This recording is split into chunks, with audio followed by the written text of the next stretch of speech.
Springfield. I'm Dominique Gabriella, and you're watching Behind the Scene. And tonight we have Bryan Copeland, so thank you so much for joining us. Thank you for having me. And I want to start off with, how long have you been a musician? How long have I been a musician? A long time. Like full-time or what? Yeah, full-time. I'm not technically full-time, but I play like every weekend, so I guess that's full-time. Mm-hmm. I've been doing like the more music for money thing for about 5 years, I guess, 6 Mm-hmm. years. Didn't really care about the money before that. It was just like a hobby, a fun kind of thing.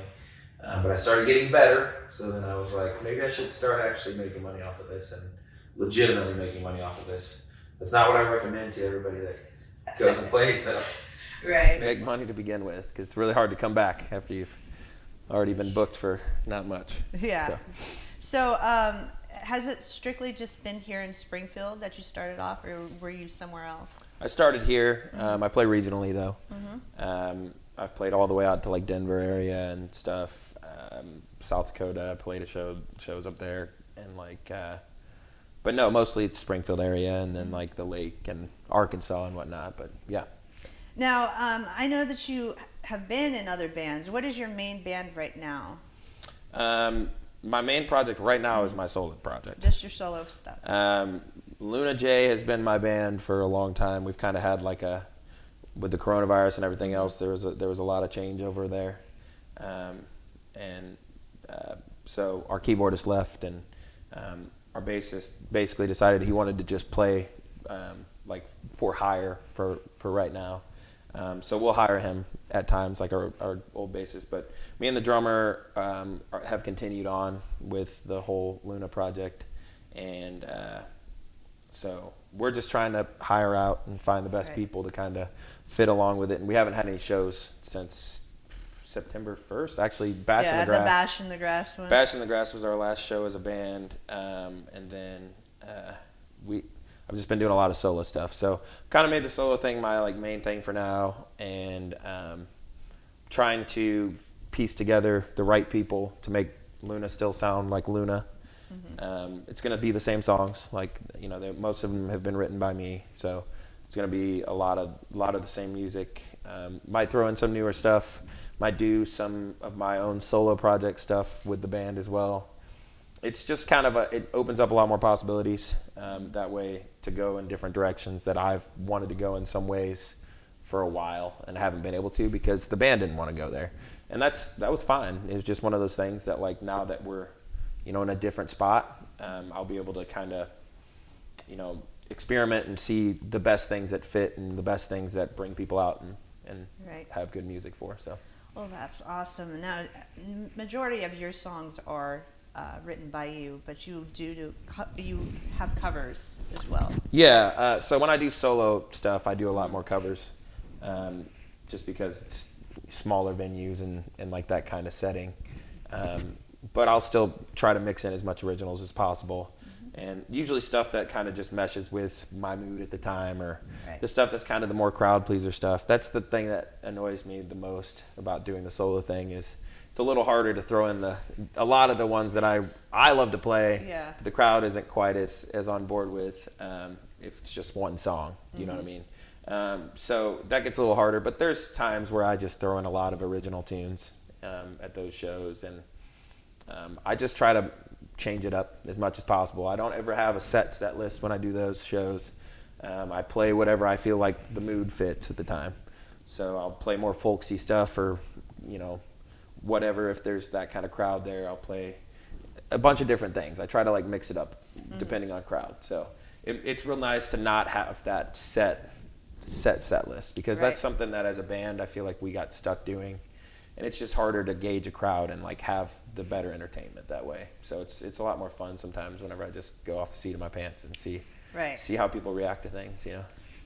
That's the best way to go. Yeah. Anyways, you know, catch them off guard. Like, oh, okay. It's fun to do the catching off guard thing, like something that back-to-back things that don't make sense together, and people are like, oh, okay. Okay, I could groove with this. Yeah, it's nice. So you did the John Mayer tribute at Shuffle. I can't remember when that was. In October. In October. Do you plan on doing that again? I know that seemed to do really well, is what I've told. I was not able to make it that one. Yeah, it was really good. Like, good crowd, like large crowd.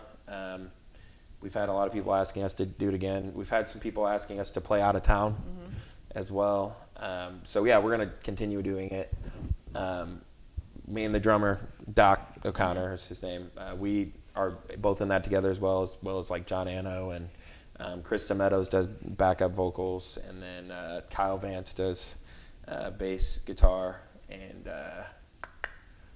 David Pick does keyboards in that. Oh, and cool.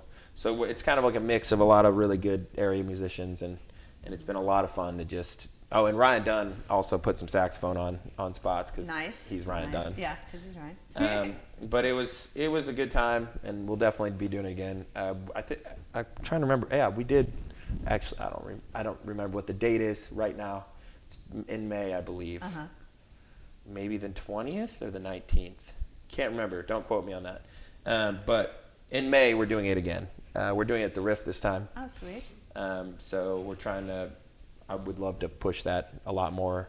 The first time we did it was the year before, and we did it at the Riff, and it was not as great of a crowd as the Shuffle one, but I mean the biggest thing is like it wasn't really well known then, and I think people are starting to latch on a little bit to the idea of the John Mayer thing.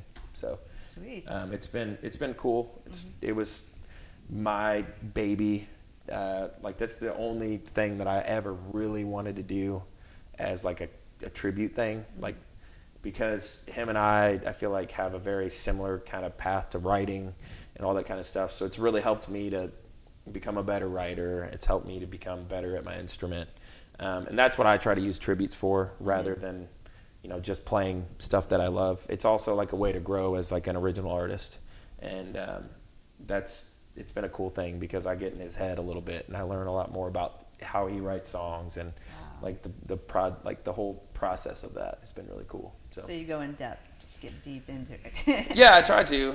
It helps to understand and like actually feel a song if you know more about it and you actually like understand like how the song was written and all that kind of thing. So yeah. Well, speaking of like John Mayer and getting more in depth in that one artist, what other artists are your influences? Oh shoot, there's so many. So many. Give me your top 5. I mean, if you see like if you ever see like solo shows, like it's just I'm not somebody that just learns stuff just because. If a song doesn't have some sort of influence on me, I don't tend to play it. I don't like to be like a guy that is really bad about like having just the same songs be requested and me just doing the request thing. I really try to bring like a different thing to like my act in the respect of like I don't like being a request guy. I'm not saying that's a bad thing. There's nothing bad about being a request person by all means. I just personally don't like it. I don't think it shows who I am as an artist. I think that it really actually does the opposite. It makes me seem like every other artist. And so everything that I play whenever I play solo gigs is something that influenced me in some way, shape, or form. It's either a newer song that really like and I just really get into, or it's like an older song that influenced me and like made me become like the musician that I am. And so it's anything from Johnny Cash to Neil Young to Pink Floyd to Ed Sheeran to it's like a wide, vast array of things. John Mayer is obviously a huge influence for me.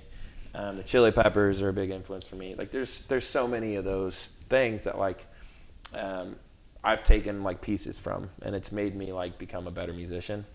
And I think any musician that legitimately like tries to point at one thing is kind of closing their mind off a little bit too much. I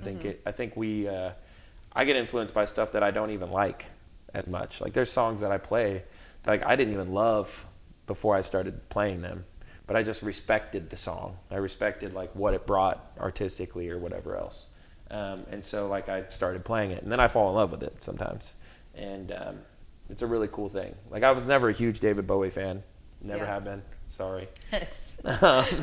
But David Bowie, like Space Oddity, I do that song, and like I love it. I always thought it was a cool song in some ways. I never wanted to listen to it personally, but like I always thought it was cool, like the artistry of it, and it's made me fall in love with it, and it's made me like more David Bowie music, honestly. And that's something that I really enjoy about doing that. And I even learned some influences that I didn't even know I had Yeah. sometimes. If that makes sense. Yeah. Yeah. Yeah. Absolutely. So tell me one of your favorite moments of playing a show. Ooh. The best thing about playing a show is just somebody, I think, enjoying like what you write. Somebody that like you play a song that's yours and they are like, play more original songs. You know, like that's honestly one of the coolest things. Just because, you know, there's so many people out there that aren't even listening or not paying attention or whatever. And it's just cool to have even one person in the audience want you to do more of your own music, something that like comes from you. And like, while for me, like I said, all the covers that I do come from me in some way too. And that's why I don't like to be like, you know, somebody that just takes requests, but it's one of those things where that original music is literally a huge part of you as a person. Like there's something about that song that like you took from your own life or somebody close to you's life and like made it into something special. And so it's really cool to play those songs. It's always been really cool to do that. So it's nice when people are like, hey man, play more originals. I'm like, all right, dude. You don't even have to. I'll do that. You don't even have to tip me for that. You don't have to. Yeah. So tell me about any new projects that you have going on. Do you have like an album out or anything coming up? Yeah, so our band, the last one has Luna J as like Luna J. Yeah. Is coming out on Tuesday, February 2nd. And that song is called Don't Want to Talk About It. And I did I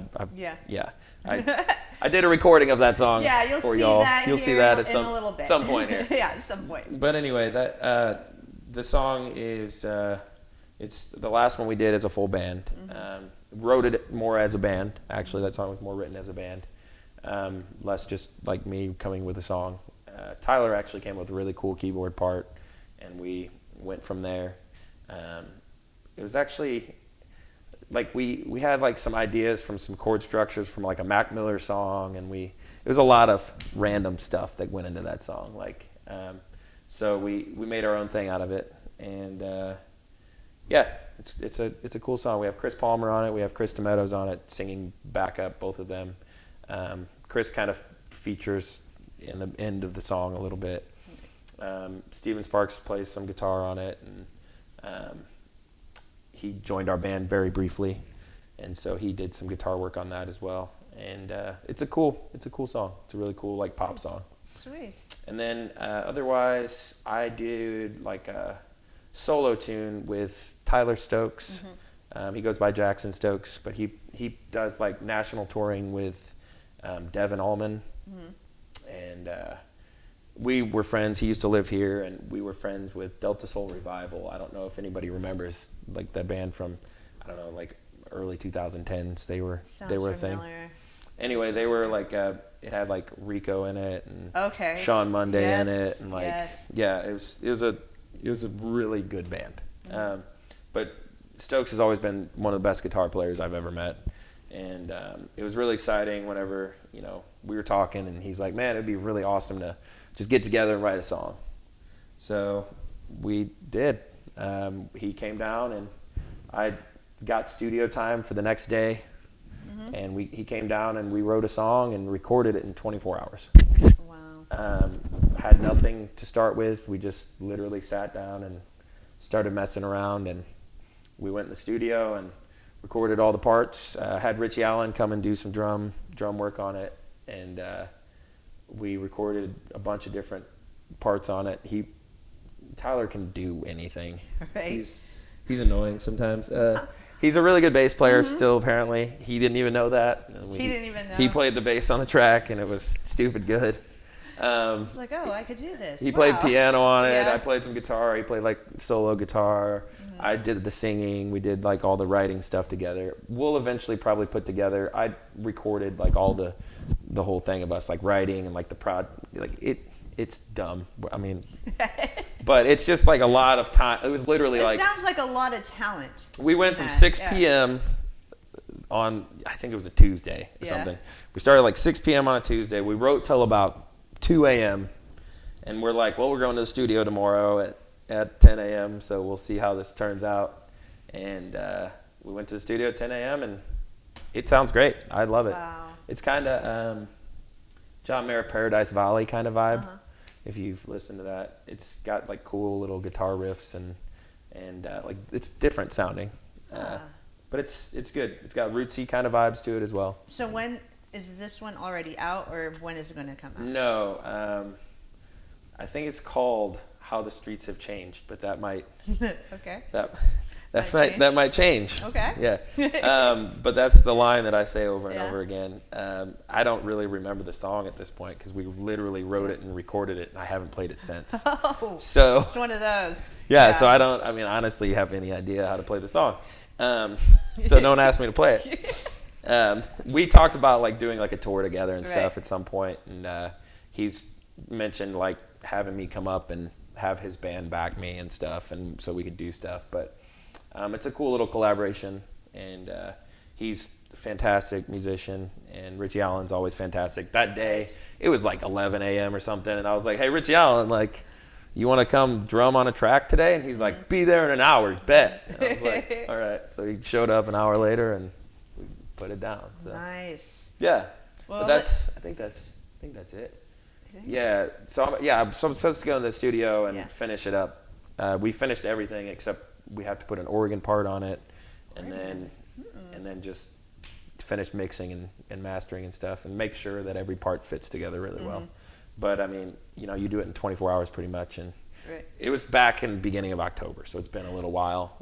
I just haven't been able to get in and like finish it up, but yeah. But you could find that probably on all the platforms, streaming platforms. Eventually, yes. And and Don't Want to Talk About It will be on every streaming platform Tuesday. And then I did a campfire session thing, which Robert and Cheryl were at. And I did like a thing where I had about 20 people come and pay, and I did a whole set around a campfire. That will eventually also be a thing. John Anno did camera work on it, and Matt Baker did the recording of it. And it was a cool setup. Everybody that came it was magical. It was a really cool evening. But that'll eventually be a thing as well. When? I don't know. Again, these are all things that are like just keep an eye on his page. That's what you need to do. They're in the pipeline. That one's gonna be like 10 songs of just me and a guitar is what that one is, and there'll be a video accompanying it. That'll be like of the whole night and all the songs and stuff. So it'll be cool once it's done. It's just, again, a little at a time. Getting everything. There. Yeah. If I released everything at the same time, then I wouldn't have anything to release. Yeah, so, exactly. And then what do you do with yourself? And then nobody's gonna pay attention anymore. It's like, oh, well, I already saw all of that, so Exactly. So let's get to your first song, so we could have a break. And since you already talked about it, we could just go. I didn't talk. That. You want to go? Yeah, you want to go? Do that. Don't want to talk about it for the first song. Yeah, since we. Okay, so you already kind of talked about it. Yeah, don't want to talk about it. The song is about. Yeah. I mean, honestly, I didn't write it about my relationship at the time. I was actually in a relationship, and it was just about like watching people in relationships that don't do a good job communicating, and in some ways, like it reflected some parts of my relationship as well, but. Like that communication, like not being great, and like people like closing each other off, and like so the song cover is actually me as a child with a zipper over my mouth, and like it's ridiculous. But anyway, the whole point is it's kind of childish to be that way, but and so that was kind of it's like a child over his zipper over his mouth is like perfectly childish, right? And so there's a little. If you can find the Luna J symbol on that there's the album Easter egg cover. in there. Yeah, so that's something that we might start doing is a little Easter egg of Luna J symbol somewhere, just to kind of have fun with it, but make it so there's something more with the album cover. It's not very hard to find, to be honest. But anyway, that's what the song's about. It's just lack of communication, basically, and how it destroys relationships. So. Right on. Yeah. So we're gonna get to that song, and we will be right back. Yeah.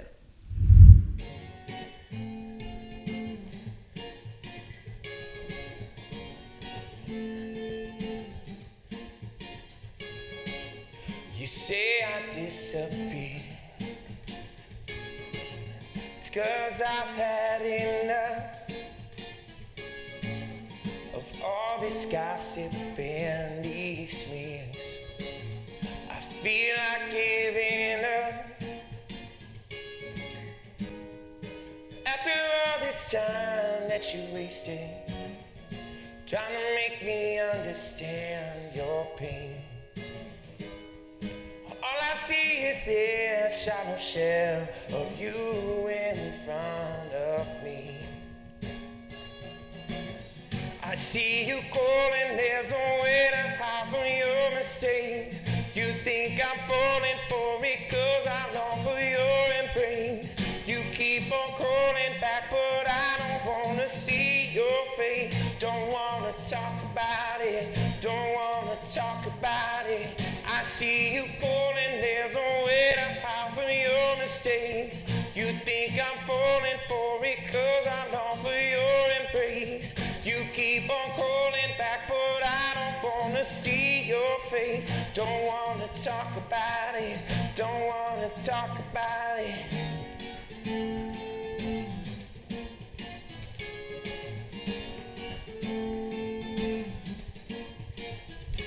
You say you want respect, but you only want the sex. Oh, you say you wanna love me, but no one else about me. Why don't you disappear? 'Cause I've had enough. After all this time that you wasted trying to make me understand your pain.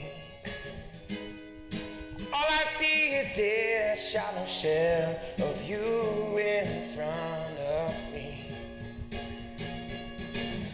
I see you calling, there's no way to hide from your mistakes. You think I'm falling for it 'cause I long for your embrace. You keep on calling back, but I don't wanna see your face. Don't wanna talk about it, don't wanna talk about it. I see you calling, there's no way to hide from your mistakes. You think I'm falling for it 'cause I long for your embrace. You keep on calling back, but I don't wanna see your face. Don't wanna talk about it, don't wanna talk about it.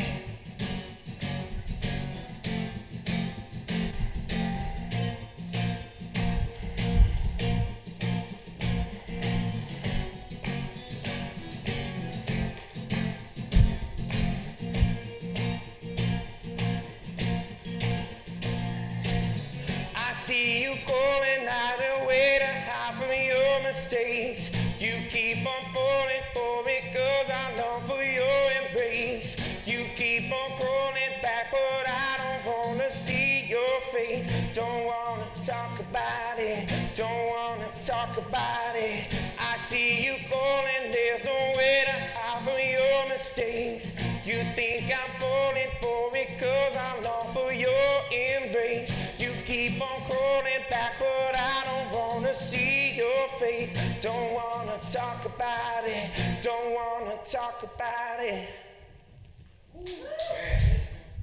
Okay, guys, we are back with Bryan Copeland. So I want to hear about this album cover. Tell me more about this album cover. Oh, about Don't Want to Talk About It. Yes. Okay. So Don't Want to Talk About It album cover. We didn't really have any plans of how to do an album cover for it. And for anything online, you have to have some sort of artwork. So we had to find artwork for it. It's not technically an album cover, but single cover, I guess. Right. But anyway, so the song is Don't Want to Talk About It. Like I said, it was like kind of childish. Don't want to talk about things. So I go to this graphic designer that I work with. His name's Chris Taylor.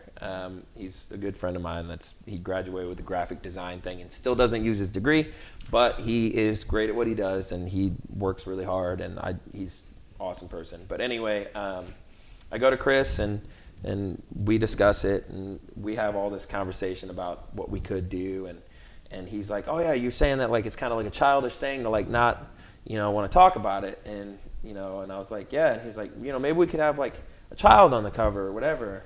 And I was like, okay. And he's like, maybe like we do something where like a mouth, like I think he said this like a mouth like closed or something. And I was like, oh yeah, we could like have a stitched up mouth. He's like, no, like I was thinking like a zipper. And I was like, okay. And he's like, maybe we could do it like a child since it's childish. And I was like, okay. So like, we're thinking about all this stuff, and we're like, we look at pictures of like kids that we could put their faces on my album cover, that like, stock photos. And I'm like, this is creepy. Like, I don't want to put children's photos on my album cover, like random children. Yeah, that you don't even know. So we decided to put a band member on, and he was like, yeah, like if any of the band members have anything, and he's like, do you have any, like, of you? And so my mom sent me a photo of me that had a little bow tie, and I'm all dressed up all cute, and we're like, that's perfect. And so we put a little zipper on my mouth and put a little Easter egg into it, and then it was a lot of fun. It's a lot of fun. It was just funny. Kind of a screw around thing, and it was actually an easy thing for him to do, and like an easier way, because he took an already existing picture and made it into what he made it into. So wow. Yeah. Well, let's talk about the business side of being a musician. Don't want to talk about it. I know, isn't it a hard thing? It's not all play, unfortunately. So how the difference between being a solo artist and being in a band, how hard is it to get a gig?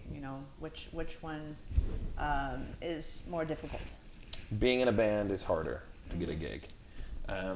Venues, I can't play at a coffee shop or like a restaurant with my band and blow everybody out of the water.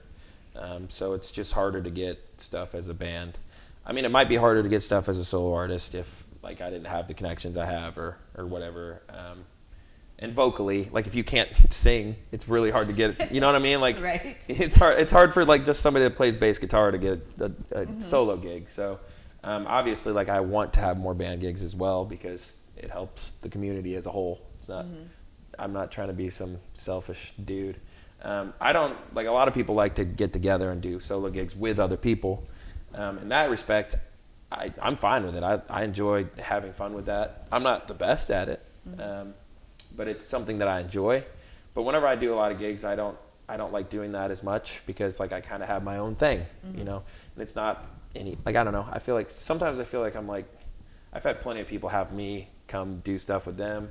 I don't know if they needed me or whatever, or just wanted to have me around, or but I feel bad because a lot of times I don't return the favor. But it's I think the biggest thing about it is that I just enjoy doing it on my own, and that's kind of like one of those things that it's harder to do with somebody else. And like I said, it's fun to do it every once in a while, but that's definitely not my cup of tea. Like I'm not the guy that's going to be able to sing harmony with you all the time. Like that's not really my cup of tea. I'm fine at harmonies, but like I screw up a lot. Let's be real. It's not really my talent. And so like anyway, I think I just got off topic. I ramble a lot. It's all good. But anyway, as a solo artist, it's a lot easier for me to get gigs because there's so many more venues that I can play. And also they're willing to actually pay you what you probably deserve. Whereas like with the band, people are haggling you to money that definitely, like, I mean, I can make, $400 or $500 or something doing something as a solo artist, or the same amount of money as a band. And it's just like, it doesn't make logical sense for us to split the same money that I could make myself, and it's just one of those things where it's just, I don't know. And also a lot of people have gotten to the point where they like the solo artist thing. Like there's a lot of people that really enjoy the acoustic vibe and that kind of vibe, and I don't blame them necessarily. It's just a different thing. Right. And our world has kind of gone towards that, I think. Towards singer-songwriters and the solo acts being like the thing, and like maybe they'll have like backup people or whatever, but like that's kind of gone towards it. So it's kind of just gone that direction without me trying to make it go that way. Well, and with quarantine, when that happened, and you were part of the Queen City Shout open mic, weren't you? Yes. Yeah, and so a lot of people were kind of forced to do that. They didn't have their band. Yeah, the band. Well, the band was harder with the quarantine, and then like people don't want to hire a band because it just tends to bring more people or whatever. So it's just like adjusting to all that.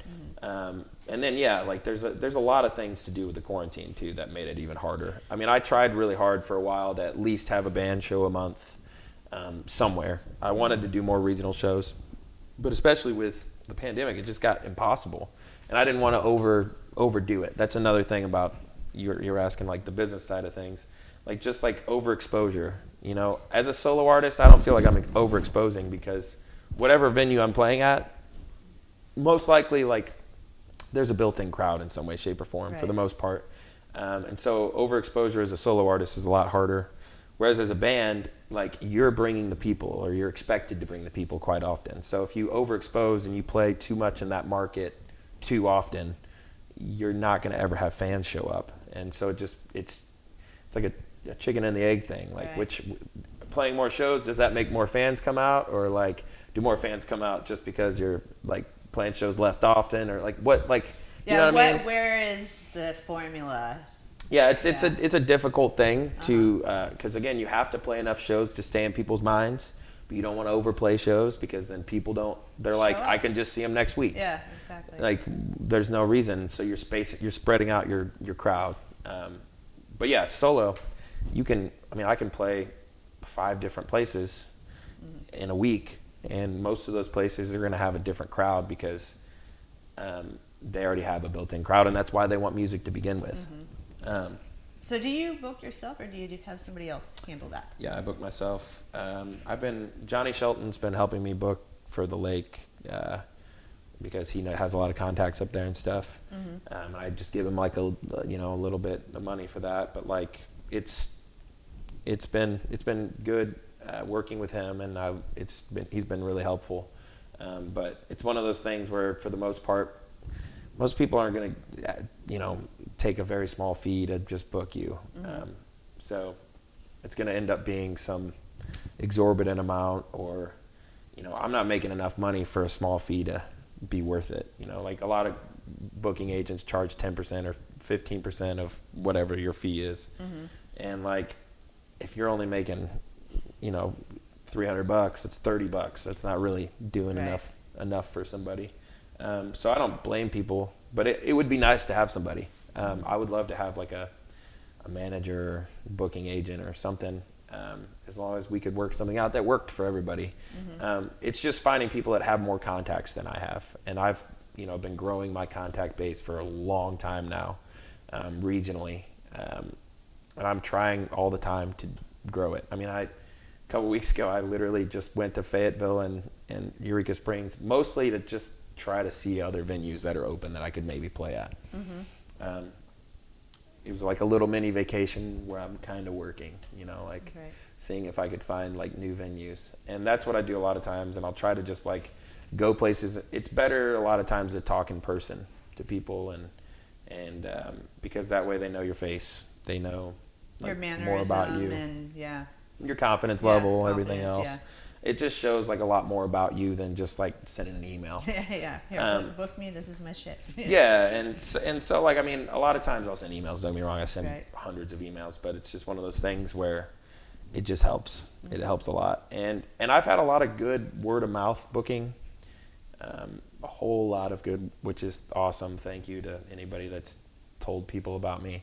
I haven't really had to struggle to book much solo, especially. Because. And is that even in your early days of starting? No, it's definitely been more the case now. I don't know. I guess I've been around long enough that I have a professional reputation and everything else, and I think that's really helped with. I mean, if you have a bad reputation, that's going to follow you around, and I show up on time. I do. I talk about the bar. I try to interact with fans. I like that kind of thing. Fans, I hate saying that. Interact with people that enjoy my music. Right, the audience. Yes, but yeah, interact with people in general, and like actually like try to talk to people that work there rather than just talking to the management or whatever else. That stuff matters so much, and like if the people that work there like you and enjoy having you around, it makes it so much easier to book a show. They're going to tell the people that you need to work to play that show. They're going to say, like that guy, you should book him more. And like that kind of thing makes it really easy to book that way. And that's honestly been, again, it's not even like I think about that when I go into places. It's just kind of how I interact. So it's kind of natural for me, but some people might have to think about that when they go into booking situation. Like actually, like you're your best way to book more. Like that word of mouth in that venue, whoever you're talking to, that bartender, the door guy, just like them actually understanding that you care about them and whatever else as well. It's just one of those things that goes a million miles towards booking more shows. So, right. So, do you promote yourself? How do you go about promoting your shows? I have a stripper, but I'm just kidding. No, it's mostly social media. Sadly, that's mostly what gets to people now. Yeah. I've tried a million things. Tried to pass out little flyers. Yes, I tried to put up handbills. flyers. I've tried to do a million different things. Handbills get thrown away. Yeah. Flyers probably get thrown away eventually. Right. You know, people don't really look at that stuff the same anymore. And social media is becoming harder and harder. Yes. You have to pay for everything now. It used to be, you know, you could get word of mouth out there with organic stuff, people sharing your stuff. But that's just, they've made it harder and harder. And so I get it. I mean, to a point, you know, if you have a company that, you know, you have to promote, people are promoting on, you want to make money off of that, you know. But at the same time, it just makes it harder as an artist. And those used to be like the best tools because it was easy and cheap, and it's still relatively cheap. It's cheaper than me printing out hundreds of handbills, which again, that is so pointless. I've handed out handbills. Passing them out, yeah. I've done that so many times, and it is just so pointless. But promotion, I don't know. It's just, that's another word of mouth thing. I think people seeing you, being impressed by whatever they are impressed by with you, and then just having contact with them and them understanding that you're a person and like you're not just some person that's playing music, that they're just a monkey for their entertainment. Right. When they realize that and they like understand who you are, it's a lot easier for people to really support you. And that's, again, like, as has been said a million times, it's not about your art or anything else. It's about you as a person, like being a person to people. And that's what, like, I think helps more than anything else when it comes to the business side of music. I think it just really, it's easier for somebody to latch on to you and what you're writing if you seem like a person to them. You know what I mean? So, and I'm not a person. I'm an alien. You're not a person. I'm not. No. Outer space. Out of space. This guy. Yes. Yes. I can see this. So, how often do you practice? I mean, for yourself versus like with a band. So, I mean, I try to learn music all the time. It takes me a long time to actually get to a point where I like play it out. I've spent hours and hours and hours doing that because I don't know. I'm not, like I said, I'm not somebody that likes to fly by the seat of my pants whenever I'm like doing a song. You know, right. I don't usually play new songs, which the next song maybe I didn't have a bridge for. So maybe I do a little bit, but it's just one of those things where I like to be prepared when I play shows. And if you see me with an iPad, I don't have chords on there. I don't have, all my music is well learned and well planned and well thought out, and like the melodies, everything else is there. Just have lyrics because sometimes I forget lyrics. That's like my biggest downfall probably. And if I'm playing I have 7 or 8 hours worth of prepared material. Like eventually, like that gets lost in there. They get mixed up a little bit, you know. Yeah, it's different when you have the tune going, but you know, trying to remember the lyrics. That's a lot of words. Even songs that I write, I don't remember the lyrics half the time. It's just, there's just a lot going on up there, and songs kind of mix together, and it's just a medley. It just happens, and so it's just one of those things where having the lyrics there sometimes helps. For the most part, I don't even use it, or I'll start, like I'll know one line. If I just remember one line, I'm good. The rest of it comes easily. And it's just one of those things where, you know, it's just having it there as an emergency. But if you see like an iPad, like for me, I'm not using that hardly. It's just, I'll click on, it also helps me come up with like what song I'm doing next, because I have a list of songs in there. Right. So I don't like to do a set list, so I just search through songs. I'm like, that one fits right now. Like a lot of times that's kind of what I use it for. Has anybody ever asked you for your set list? You not having one? Because I do know there are people that try to grab the set list of of the performers. It's their thing, you know. I do it with the band. We have set lists, but like I said, I don't have a set list. Mine, it's just electronic, and I just go with it. If they wanted a set list, I could just write some song names out and give it to It's them. like, this is what it was. You have no idea what they actually were. It probably wasn't that, but here's some songs that I play. Here you go. Enjoy. Sign it. Here you go. Yeah, I mean, if that's something that is important to you, I don't mind doing something like that ever. But yeah, it's just not really. I mean, I've had people ask for Luna's set list before, and I've given some out like for that, but I don't know. Not really. It's I don't know. I don't think I have very many people that do that. I don't think I'm famous enough for that at this point. I don't think I'm well known enough for people to be like, hey man, really need that set list, bro. You know? I just had some friends, and that's what they did everywhere they went. Any show they went to, it didn't matter what band it was. It's just they wanted to have something to remember their night, and so they did that. We played with a band that they did that. So any band that they played with, Right. they'd exchange set lists. Oh, well, that's neat. And I don't know where it went because, again, for me that doesn't matter. I mean, like It's material possessions. I remembered the Why do you need band. it? Yeah. You know, they're a cool band, but Snapshot in your memory. it just There we go. no offense, but I don't really care what songs you played the random Get night it? that I saw you. Unless I'm a huge fan of you, I don't care. Like I have to be like a massive fan, you know. Right. But yeah, I mean it's fun to just Yeah. kind of fly by the seat of your pants when it comes to set list, not when it comes to the songs. Yes.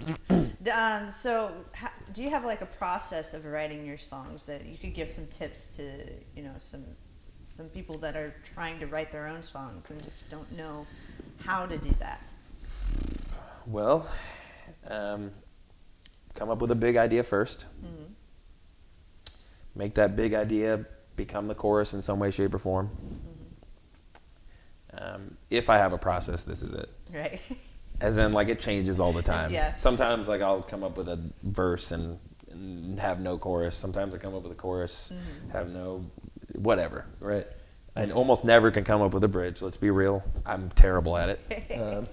Always have been. It's been the weakness of my life. That's the hardest part about me finishing songs, is coming up with something that can bridge me and like be different every time. Like, cause like bridges are supposed to be that part of the song that's like, that makes it the song. That's what I see it as. Right.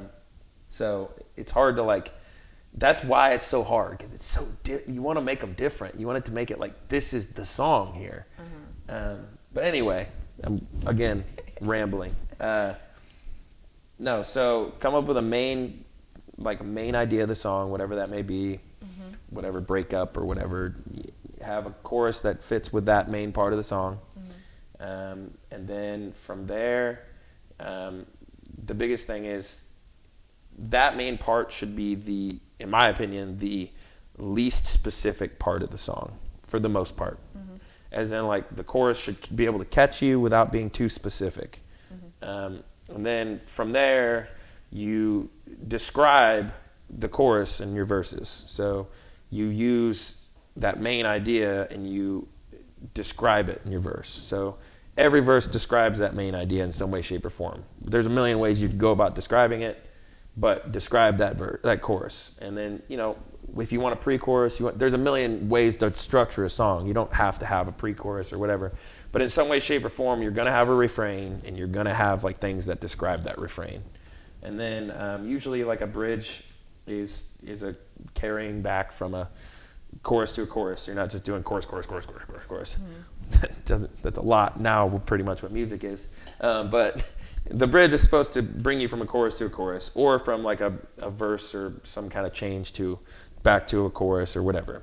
And so that bridge is, it might be a change in your attitude towards somebody lyrically. It might be a change in how, you feel about what you've been writing about. It might be just something that changes what's going on in your brain or whatever.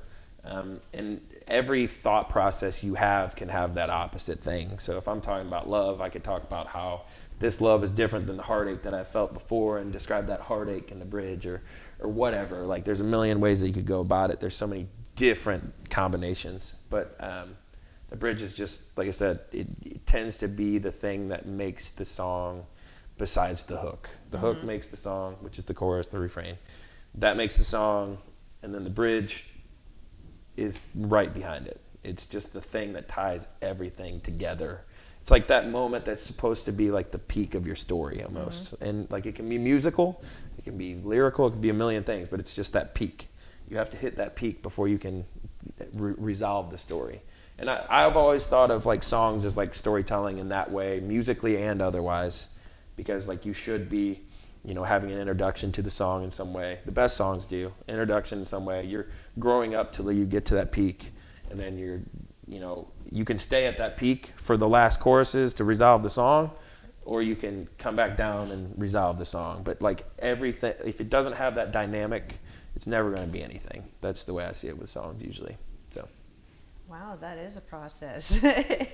Yeah, I mean, and that's like the more scientific way of thinking about it. If you're going to be writing songs all the time, like you have to have some sort of process. But otherwise, like random things happen. Like I said, I've written songs just straight through before. Don't even think about it. How long have you been writing music? Oh, since I was 14. Goodness. It was terrible then. But you have to start somewhere. It takes a lot of practice.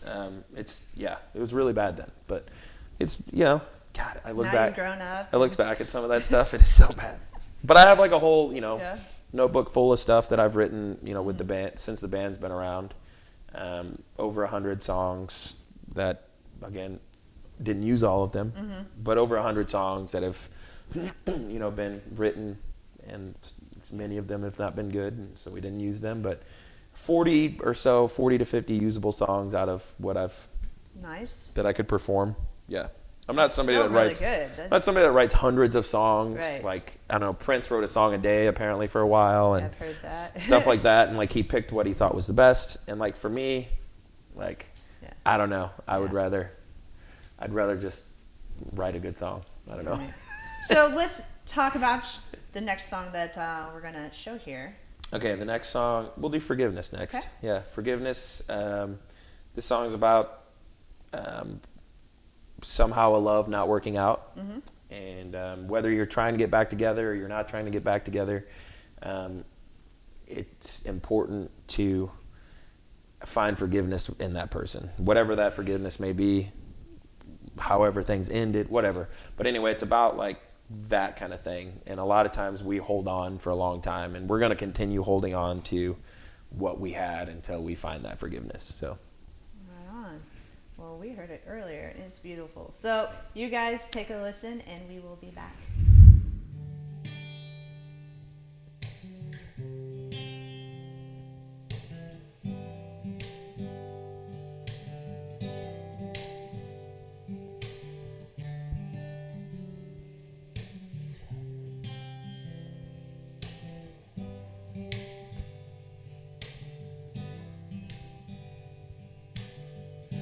Been away for so long,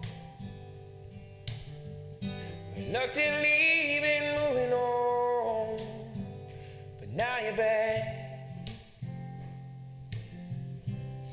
where you feel like you belong.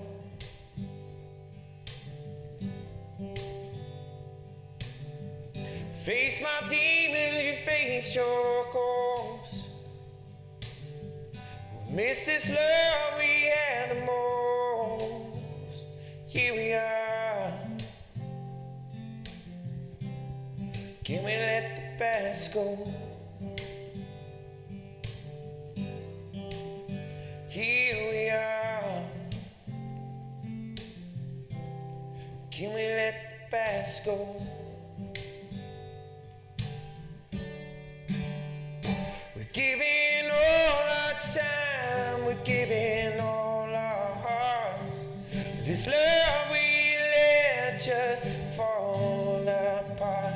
We can't expect the same mistakes, we can't expect the same wrongs. Only forgiveness, forgiveness can help us move on.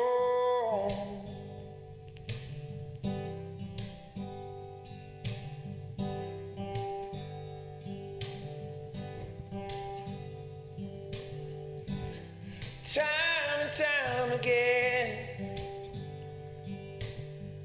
Loved and lost my best friend. We can't go back. Where would we begin? We can't go back. Where would we begin? We're giving all our time, we're giving all our hearts. This love we let just fall apart. We can't expect the same mistakes, can't expect the same wrongs. Only forgiveness, forgiveness can help us move on.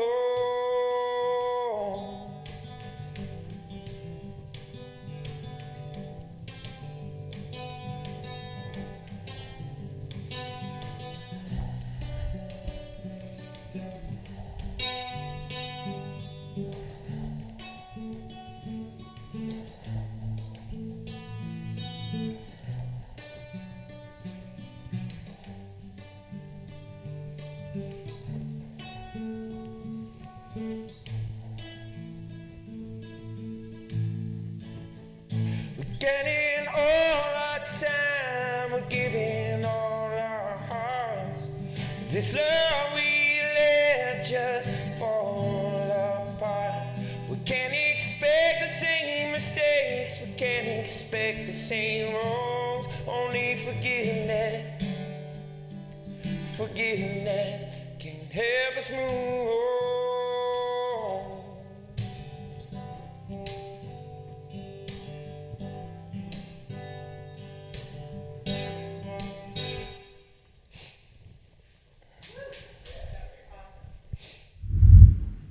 And we are back with Bryan Copeland. I want to ask you, so since you travel outside of Springfield doing gigs, what is it that you like about Springfield and the music community here versus, you know, a little different out and about where you've played? I feel like there's a lot more competition in bigger cities and stuff rather than just like a embrace kind of each other. There's still some of that here, don't get me wrong. And I think I was competitive more when I first started. But I think a lot of people just are too competitive. Like some of the best musicians that have come out of like collaboration and like working together and like not having jealousy and not having issues with other musicians for no reason, basically. I mean, there's a lot of people that cause drama for nothing. Like, and the reality is, like, it doesn't do anyone any good. And, like, I've never enjoyed drama, never. And so, like, for the most part, I mean, don't get me wrong, there's been some of that stuff here. But for the most part, like, there's been a lot more cooperation and collaboration and like people just like coming out and seeing your show because they know you as a musician and they're a musician too, and we like to support each other. And that's something that, like, you know, isn't everywhere. I'm not saying it's not. There's a lot of places that happens. Right. Don't get me wrong. But when you're in like a smaller thing, if I'm going to be in a smaller kind of community, like this kind of community is a good one. I would love to be in a bigger music community, but again, it just changes a lot of the dynamic. And if you go into like Austin or Nashville and again, I would love to go to those places, but like if you're going into those places, it just becomes so competitive to even get a gig, much less like anything else. And so it's just harder and harder to actually have that kind of thing. And I'm not saying it's impossible because a lot of people have those collaborations, and I think they do the best.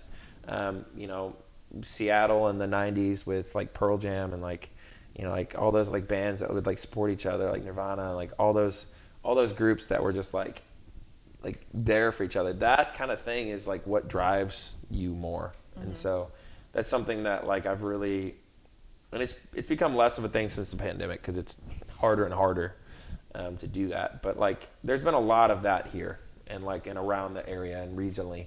I think there's less people with their like with really huge egos around here, because I mean, for one, we're in like a blue collar kind of music place, you know, like we're nobodies, you know, to a lot of the world. And so nobody's got this big ego for the most part. And so it's really nice to work with people that are just there to enjoy the music and not just love or hate on people just because of they're bigger than them or whatever else. And it just becomes, like I said, there's been plenty of that kind of stuff. And there's a lot of politics in any music scene, and a lot of like jealousy, and like I said, I've fallen prey to it multiple times. I've had that in me before and didn't go support people because I had jealousy. I had that problem with Tyler Stokes, who I was talking about before, that, you know, him and I, like, whenever I first met him, I was like, man, he's so much younger than me. He's such a better guitar player than me. Like, I was like jealous as all, and it was bad for me.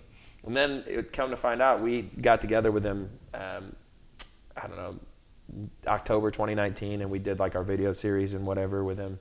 Did our Words and Whiskey thing with Copper Run and all that stuff. And like, he came and stayed at my house, and like I said, we'd been friends for a while, but like this was when we like started like becoming better friends again. And like came and stayed at my house, and we had a good time, and I could talk about everything we did. I don't know what we want to talk about on this podcast.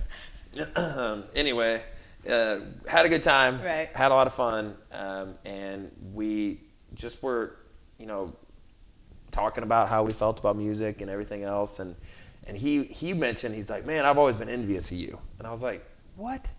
Like, dude, you're like so much more talented than me. Like, what the heck? What are you talking about? I was the one that was envious. Like, let's not pull this card. Yeah. Like, okay, like you're not gonna pretend like you were envious of me. He's like, no, man, like your voice. And I was like, huh. And that's like kind of how weird the world is, you know. Yeah. Like sometimes like you have something that they don't, and vice versa, and you get jealous of whatever, and like it's just so dumb. Like, think about how much better it's gonna be when we have a collaboration.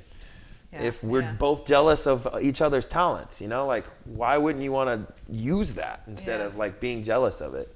And you know, it took me a long time to get past that, but you know, I think I've gotten past that a lot better now. I don't think that's not my natural reaction anymore. And for a long time it was. I mean, I remember my girlfriend being like, man, he's a good guitar player. And I was like, shut up, like kind of attitude, you know, like, you know, but he is. And like the honest truth is, like, you know, that's something that a lot of people I think need to like dig deep and think about, because it's stupid. It's really stupid. And that's why like Tyler, not Tyler Stokes, not Jackson Stokes, Tyler, my old bandmate, and I, you know, when we started just going out and we made it a point to go see music and just to be around the music scene and to like talk to different bands and all that kind of stuff. That's when I really stopped being that way. You just see the work that everyone puts in, and it becomes less of an ego-driven thing. And it's really hard to be egotistical anyway when there's always somebody better than you. And there's always somebody that's just like, I don't know, just mind-blowingly talented. And music has always been the best thing to drive down my ego as a person. And that's something that I've always loved about it, because like it makes me constantly like check myself, if that makes sense, because I'm always finding people better. And like, I don't know, it's just crazy how cool that is about music. A lot of people think musicians are egotistical, and some are. But the funny thing is, like, most of the time, musicians that I meet, like, they have a deep thought. They know what they're good at. You know, I know what I'm good at and what I'm not good at, but that's a good thing. Like, I'm confident in what I'm good at, but I also know what I'm not good at. And I would rather have people that come in and kill it on the things they're good at, and me just appreciate that rather than be competitive with them about it. You know what I mean? So, but that's good collaboration takes that, just chill out. Yeah, lack of ego, and like that's something that like people that work in studios and stuff, like it's something that like everybody really pushes for, is just like understanding what you're good at, not having an ego, and really just trying to like work on songs and stuff like to fit the song. And that's the beauty of working with somebody, like I said, like Stokes. And you know, I want to do a lot more of that. I want to work with people that are stupid talented and that can make my songs, and I can make their songs better. That's the goal. So what do you think Springfield is lacking? That's a big question. Yeah, because being lot? part of the Springfield area music industry myself, and we're all trying to figure out what it's going to take to bring more people to Springfield, that this is a sought after place to go see live performances and stuff like that. What do you feel that Springfield is lacking? Okay, so I wouldn't say that we lack venues, or we didn't before COVID. Right. We had plenty of venues, but this is a multi-layer question. But I would say that we lacked diversity in venues. A lot of our venues are the same, basic vibe, like the same kind of attitude in the venues, the same kind of, decor, all that kind of stuff. Like, it's just a lot of the same kind of basic vibes, and that's not a diss on the venues. Like, it's just the reality of it. And we have the same like size rooms for the most part. How many 350 capacity rooms can we have in one town? That doesn't bring in a lot of national acts. I mean, selling out a 350 capacity room if you're a national act is not really going to do you much good. Right. Even if you do $20 a head, if you're a national act and you have a thing, that's not going to get you a lot. Will it do something? Yeah, but the reality is they're going to try to find venues that are 5, 6, 7, 800 capacity venues before they come to a town that's 300. So difference in venues would help greatly, I think. We basically just have mostly 350, 400 capacity venues. The Riff is a little bigger. It's not downtown though, so it's just harder. It's a destination venue. A lot of our venues now are destination venues, like Southbound and the Riff and Shuffle and stuff. And again, fine, but it's just harder to get crowds at a destination venue, if that makes sense. So capacity, difference in venues, stuff like that. Between that and then the Galois, that's like a huge jump. We need to have something that's almost like the Blue Note here. That is like a little bit smaller capacity, like that kind of stuff. I think more bigger bands would come into town if that was the case. A lack of appreciation for original music. I agree with that. And that's not a diss on people that play covers. Again, I play plenty of covers. I'm not, by all means, that is not that. It's more just we've geared people towards caring so much about being able to sing somebody else's song that it's become a lack of appreciation for the written song. And that's not just here, that's so many places, but it's a pandemic in its own right. It just destroys difference in thought, and in my opinion, in a lot of ways too, the amount of people that they feel like they have to go to being a request musician, that is just, again, a problem with difference in thought. I would rather go see somebody that plays their own covers that they love, because it's going to be different than the covers that I play. Whereas if we're all just taking requests all the time, the crowd is going to ask for the same stuff. Let's be real. I mean, they've been spoon-fed basically the same music for years. Yeah. And so they're going to ask for Wagon Wheel. They're going to ask for the songs that and they're good songs, but eventually they become less good when everybody plays them. Right. And so it's just that difference in thought process and letting people be creative. I think that's a huge part of somewhere like Austin or those kind of towns. It's just way more, they're way more okay with you being different. And let's accept that more.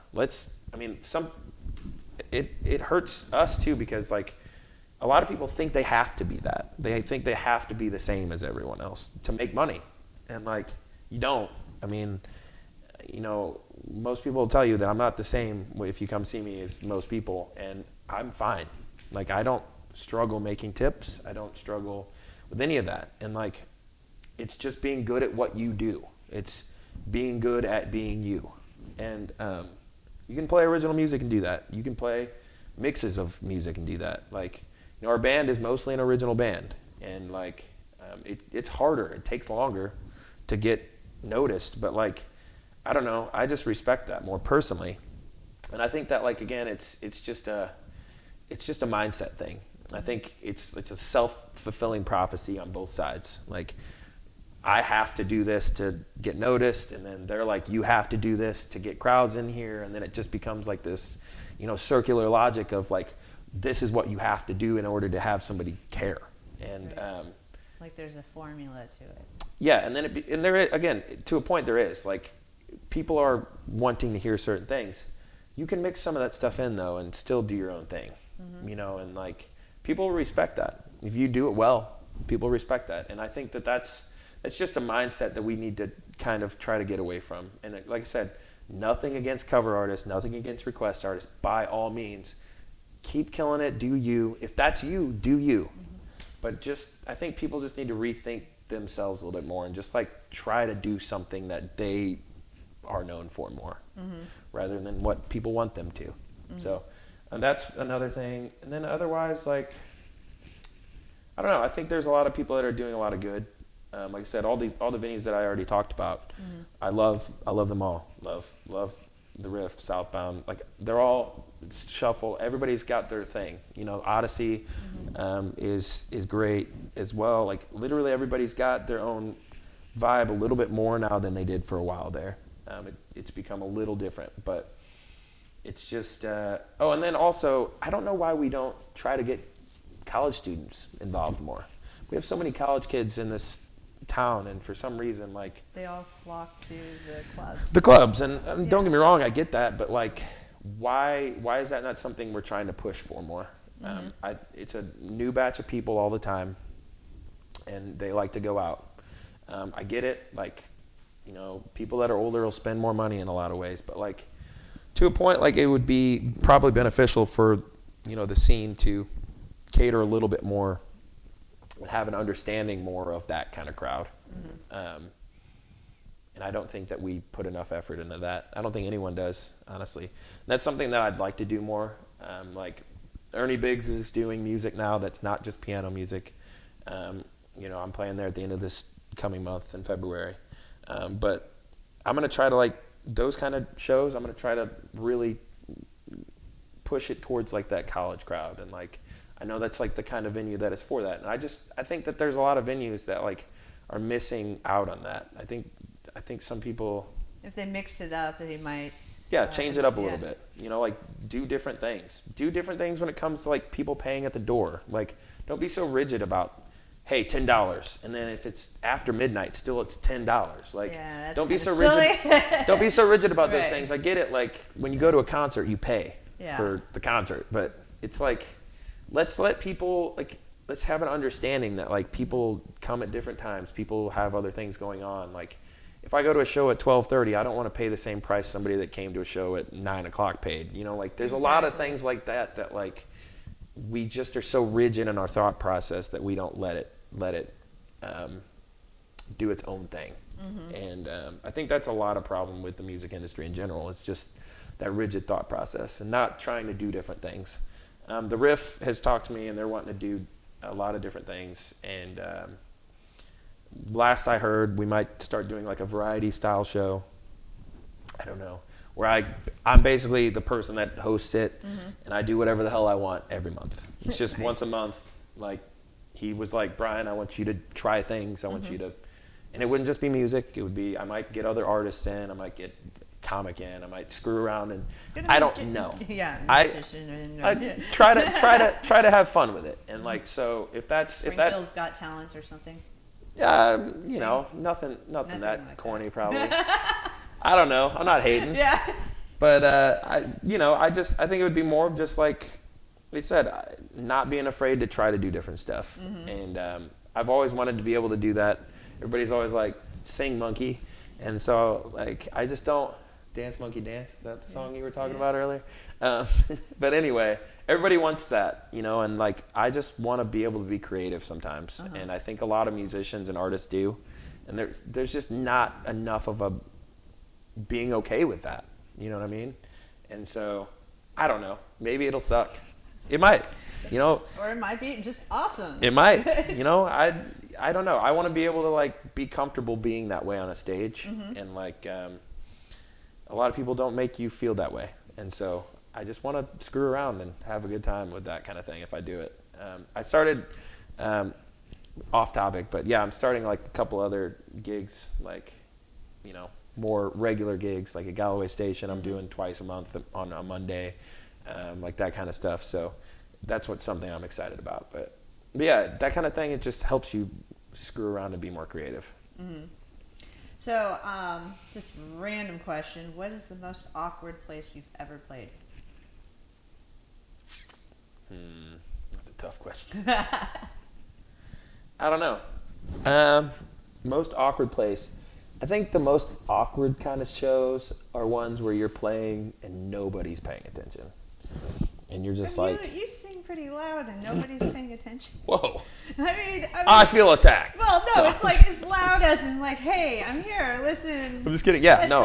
Oh, that Linda's happens. out there. Oh, that happens. No, Yeah. like, people, like, you know, they'll hire you and thinking like, live music, cool. Yeah. Nobody pays attention, you know, and like, that's fine. Yeah. It's fine, but it's awkward sometimes. It's not even about like it being a bad thing. It's just sometimes so awkward, and you're just like, I'd really like to just, you know, You can't even interact with the crowd because nobody's even paying attention. Literally, you'll get done with a song and it's crickets, and you like sometimes like, you know, we played at like a gig at the lake one time, and it was completely obviously background music, and like again, fine, they paid us, it was great, did our thing, but it's just awkward sometimes. It's not even like, I'm not complaining, by all means, don't pay attention if you don't want to. I don't care, but it's just awkward sometimes. And like you like get this peak in a song, you're like going crazy, like playing guitar solo or something, it's like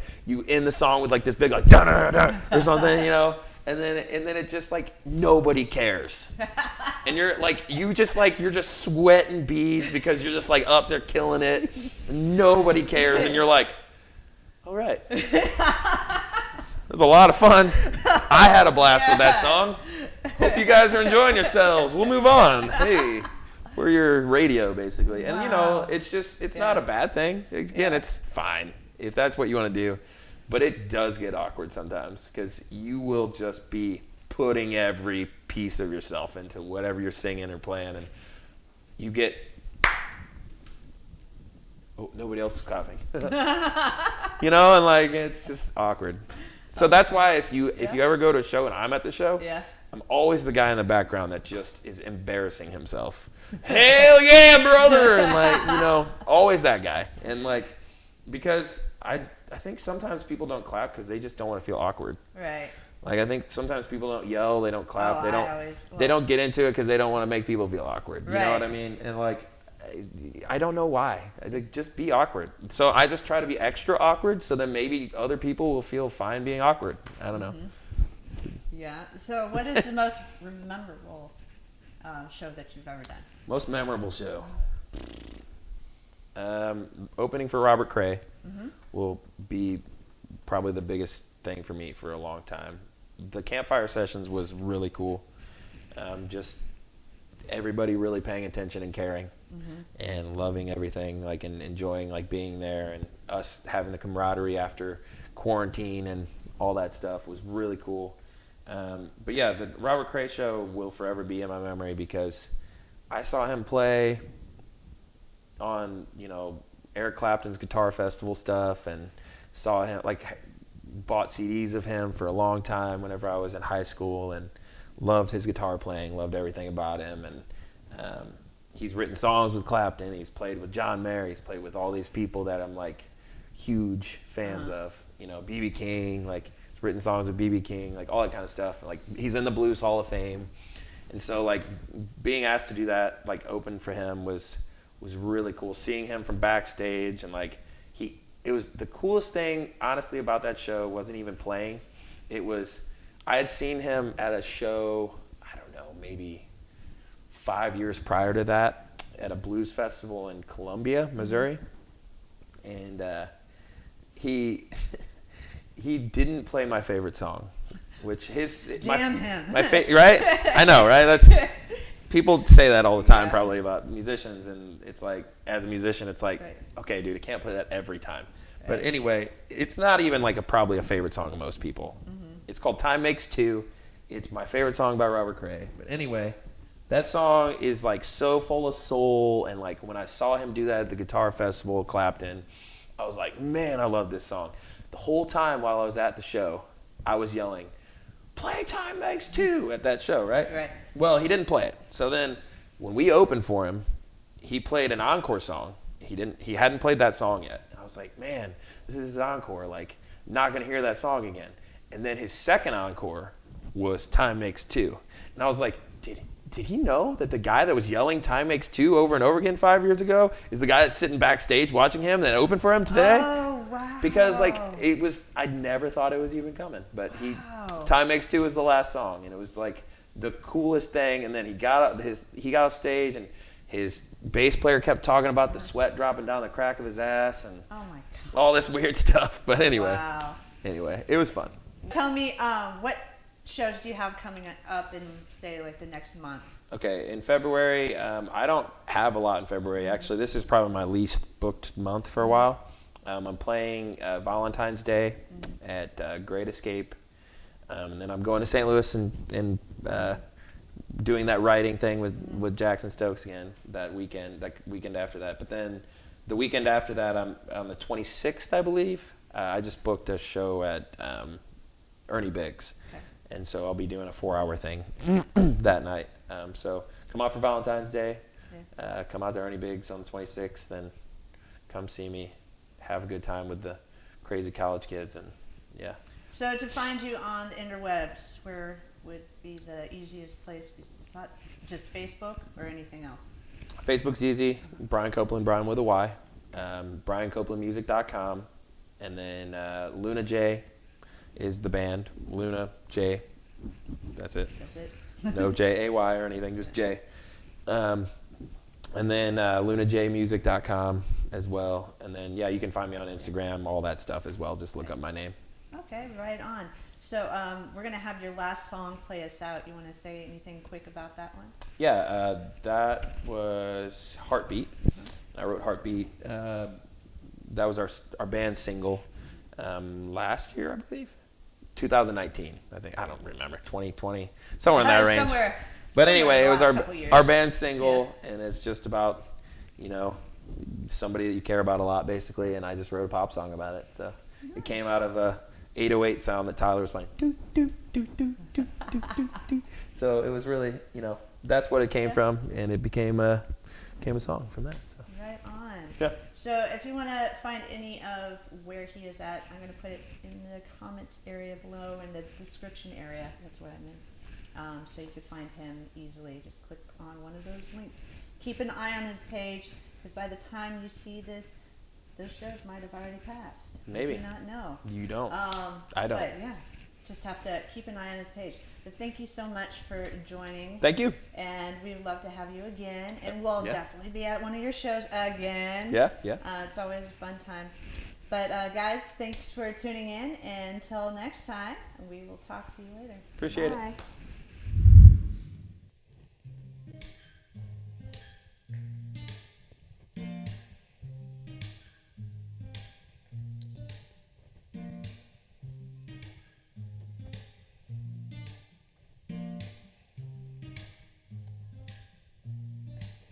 I should have stayed, 'cause you're the only one that helps me feel we could have lived. You shine the best, let me know it's real, and I don't know if I can take it. I'm lost without your love.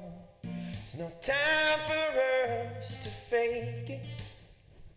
I can't live without your love. Your love is my heartbeat. Breath keeps me breathing. Heart skips a beat instead. Your touch is what I need. Your texts keep on teasing. Lonely inside my head.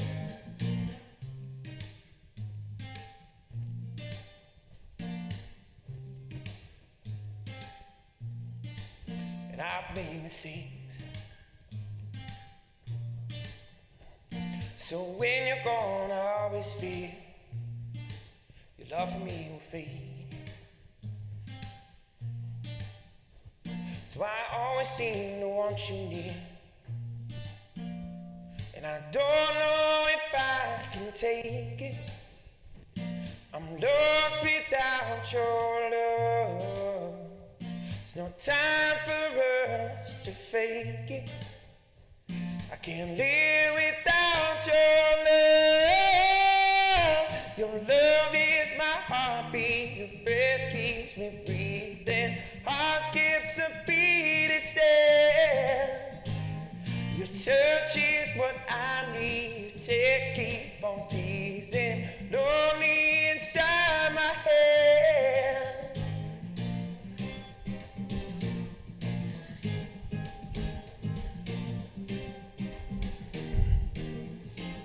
Sometimes I feel paralyzed, like my hands are tied. I'm sorry for all the lies. Can't seem to escape that light. Sometimes I feel paralyzed, like my hands are tied. I'm sorry for all the lies. Can't seem to escape that light.